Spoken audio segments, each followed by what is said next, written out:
নমস্কার বন্ধুরা, আমি অঙ্কিতা। তোমাদের সকলকে আবারও স্বাগতম আমার দিদা রান্নাবান্না পেজে। লাস্ট ভিডিওতে আমি তোমাদের বলেছিলাম কী করে কাঁকড়া কাটতে হয়, সেটা আমি আমার দিদার থেকে শিখেছিলাম।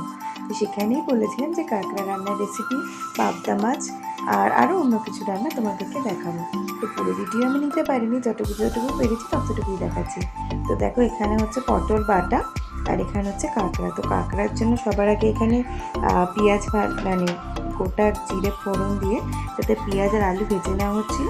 তারপরে ধুয়ে রাখা কাঁকড়াটা দিয়ে দেওয়া হলো এবং তাতে পরিমাণ মতন হলুদ গুঁড়ো বা নুন দিয়ে, আর এই যে দেখো বাটা মশলাটা দেওয়া হচ্ছে, এখানে ছিল আদা, কাঁচা লঙ্কা আর কাঁচা লঙ্কা বাটাই দেওয়া ছিল।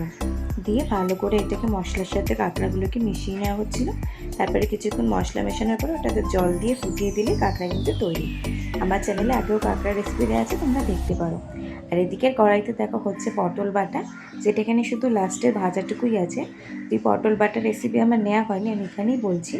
তো পটল বাটার জন্য সবার প্রথমে পটলগুলোর খোসা ছাড়িয়ে ভালো করে ধুয়ে নিতে হবে এবং তারপরে পটলগুলোকে সিদ্ধ করে নিতে হবে।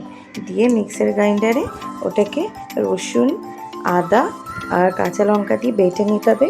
দিয়ে কড়াইতে সর্ষের তেল দিয়ে অনেকক্ষণ ধরে ভেজে ওটাকে শুকনো মতন করে নিলেই আমাদের পটল বাটা কিন্তু তৈরি। তোমরা কিন্তু এভাবে বাড়িতে পটল বাটা খেয়ে দেখতে পারো, খুব ভালো লাগে। তো দেখো বন্ধুরা, এখানে জল দেওয়া হয়ে গিয়েছিল কাঁকড়া মাছে। তো কাঁকড়া মাছ ফুটছে, আর এদিকে কিন্তু আমাদের পটল বাটাও তৈরি হয়ে গেছে। আর এই যে পাবদা মাছ কাটা হয়েছিল, সেই পাবদার ঝালটা সর্ষে পোস্ত দিয়ে এখানে রয়েছে। তো আজকে দুপুরের খাবার সাদা ভাত, তার সাথে সর্ষে পোস্ত, পাবদা, কাঁকড়ার ঝাল আর পটল বাটা, তার সাথে গন্ধরাজ লেবু। বেশ কিন্তু ভালো হয়েছিল খেতে। তোমরাও বাড়িতে কিন্তু এভাবে বানিয়ে দেখতে পারো। আমি পটল বাটার রেসিপিটা পরে একবার ভিডিও শ্যুট করে আমার চ্যানেলে দিয়ে দেবো। আমার ভিডিও ভালো লেগে থাকলে আমার চ্যানেলটা সাবস্ক্রাইব করে দিও, লাইক শেয়ার করতে কিন্তু ভুলো না। Thank you.